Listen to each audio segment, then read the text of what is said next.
So the problem is we have all these instructors and they yell half halt, half halt, half halt. And I've even had those for a long time. They would just yell half halt at me, and so I'm like, I mean,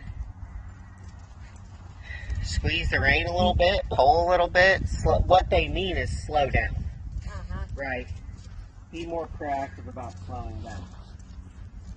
But the thing about the half halt is it's not, slowing down isn't the primary purpose of that. It's rebalancing your horse.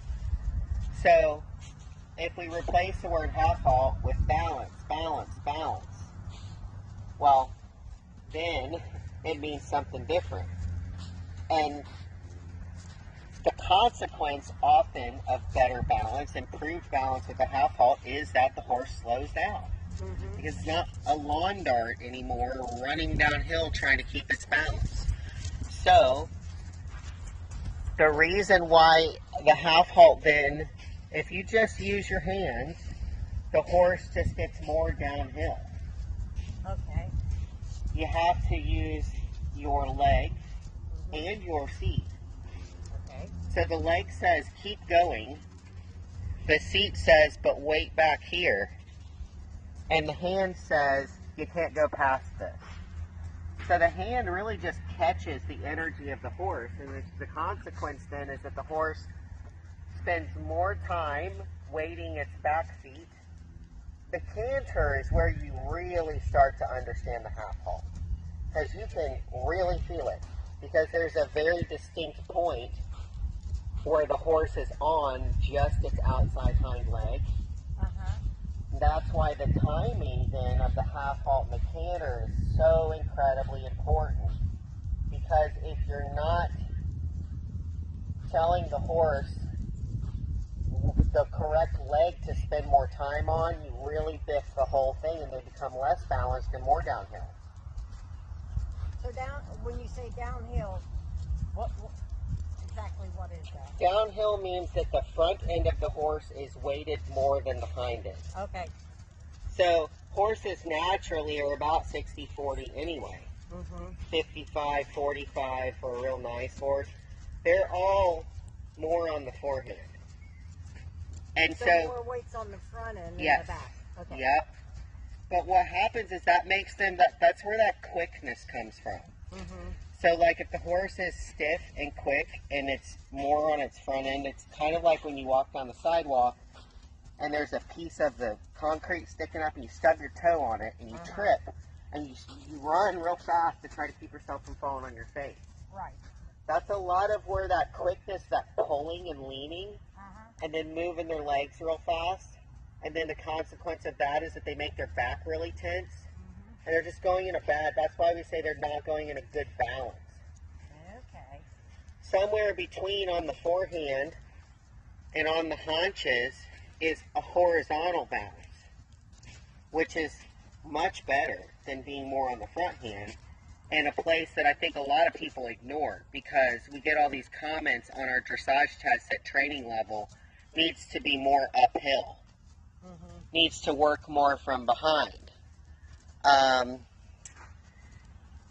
You know, uphill transitions. It's like, okay, well that's great, but you have to get horizontal before you can get uphill. You have to balance the horse at least front to back and let them live in that place for a while where they get stronger, and at least, you know, that's where you start to develop a little bit of impulsion, which is a whole other concept. And then you start to work to sit the horse more and make them more uphill. So right now, we just want to get her a little bit more horizontal. And your half halts only work if it's making the horse balance back a little bit. So if your half halts are timed and they're in the wrong way, or you're just using your hands, your horse just gets more downhill. So what we do in a real half halt, like when all the things are right and the horse responds correctly to the half halt, we use the leg first, and that says keep your energy up or give me more energy, and then we use our core with our seat to kind of, you almost like In the trot, for me, I'm almost like using my core and my upper thigh and my seat to pull the saddle, like I feel like I'm pulling the saddle up back to me. Like I'm telling the horse, lift your withers. I've given you this energy, lift your withers up, but don't run off. Stay back here with me. That's what my head thinks. It's like, go, but stay with me. And then your hand doesn't pull back, it catches the energy. So I like to think of the contact as catching the energy of the horse as opposed to holding them or restricting them. So